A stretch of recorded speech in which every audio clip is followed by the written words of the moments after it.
দেশে গণতন্ত্র ছিল না বলেই ১.৫ দশকে আর্থিক খাতে লুটপাট হয়েছে। জবাবদিহিতার অভাবেই ঋণ নিয়ে শুধু টাকা ছাপিয়েছে আওয়ামী সরকার। দেশের অর্থনীতি নিয়ে বিএনপি আয়োজিত সেমিনারে বক্তারা বলেছেন, অন্তর্বর্তী সরকার সেই পরিস্থিতি থেকে অর্থনীতিকে রক্ষায় অনেক কাজ করছে, তবে সংকট থেকে উত্তরণ আর স্থিতিশীলতার জন্য দরকার গণতন্ত্র। সাদাত হাবিবি সেতুর রিপোর্ট। ওয়ালটন এখন দেশের সীমানা পেরিয়ে পৌঁছে গিয়েছে ৫০টিরও বেশি দেশে। ওয়ালটন, ঘরে ঘরে বিশ্বজুড়ে। সংকট থেকে স্থিতিশীলতা, অর্থনৈতিক উন্নয়নের ভিত্তি গণতন্ত্র, এই শিরোনামে বাংলাদেশ জাতীয়তাবাদী দল বিএনপির এ আয়োজন, যেখানে ঢাকার বিভিন্ন বিদেশি দূতাবাসের কর্মকর্তারা আর দেশের অর্থনীতি, ব্যবসা খাতের সংশ্লিষ্টরা অংশ নেন। আলোচকরা বলেন, দেশে বেকারত্বের যে পরিসংখ্যান, তাতে প্রকৃত বাস্তবতা সামনে আসছে না। দেশে ছদ্ম বেকারত্ব আরও ভয়াবহ। আত্মবিশ্বাস কমে গেছে অর্থনীতির। অন্তর্বর্তী সরকার অনেক ইতিবাচক কাজ করলেও বিনিয়োগকারীদের আস্থায় আনতে পারেনি।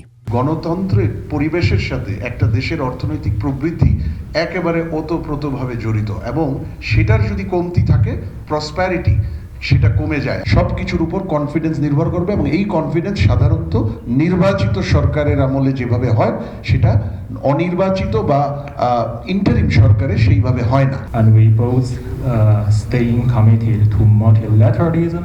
চীন বরাবরই বাংলাদেশে বিনিয়োগ করে আসছে। অন্তর্বর্তী সরকারের শাসনামলেও বাংলাদেশে চীনের বিনিয়োগ বেড়েছে। দুদেশের বাণিজ্য ঘাটতি ৭.৯% কমেছে। তবে দীর্ঘমেয়াদী বিনিয়োগ বাণিজ্যের জন্য স্থিতিশীল পরিবেশ দরকার।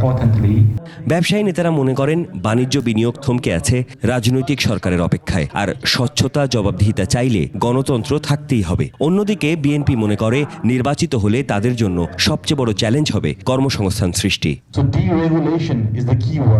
আওয়ামী লীগ সরকারি উন্নয়নের নামে বিদেশ থেকে ঋণ নিয়েছে আর টাকা ছাপিয়েছে। আমাদের এই ঋণ ভিত্তিক অর্থনীতি থেকে বেরিয়ে আসতে হবে। দেশে ব্যবসা অনেক নিয়ন্ত্রণের মধ্যে রয়েছে। অনেক বেশি নিয়ন্ত্রিত ব্যবস্থায় অর্থনীতি ঠিকঠাক কাজ করে না। নির্বাচিত হলে বিএনপির সবচেয়ে বড় কাজ হবে কর্মসংস্থান সৃষ্টি করা। গণতন্ত্রের অনুপস্থিতিতে কি হয় সেটা গত 15 বছরে আমরা দেখেছি। এখানে যেটা হয়, গণতন্ত্র না থাকলে জবাবদিহিতা থাকে না, জবাবদিহিতা না থাকলে ইনভেস্টমেন্ট হবে না, লুটপাট হবে, এবং লুটপাটের সংস্কৃতি চালু হবে। বিভিন্ন খাতের সংস্কারে দেশ জুড়ে যে আলাপ হচ্ছে, তা বাস্তবায়নেও রাজনৈতিক সরকারের বিকল্প নেই বলে মত বক্তাদের। প্রতিনিয়তই পলিসি চেঞ্জ হচ্ছে।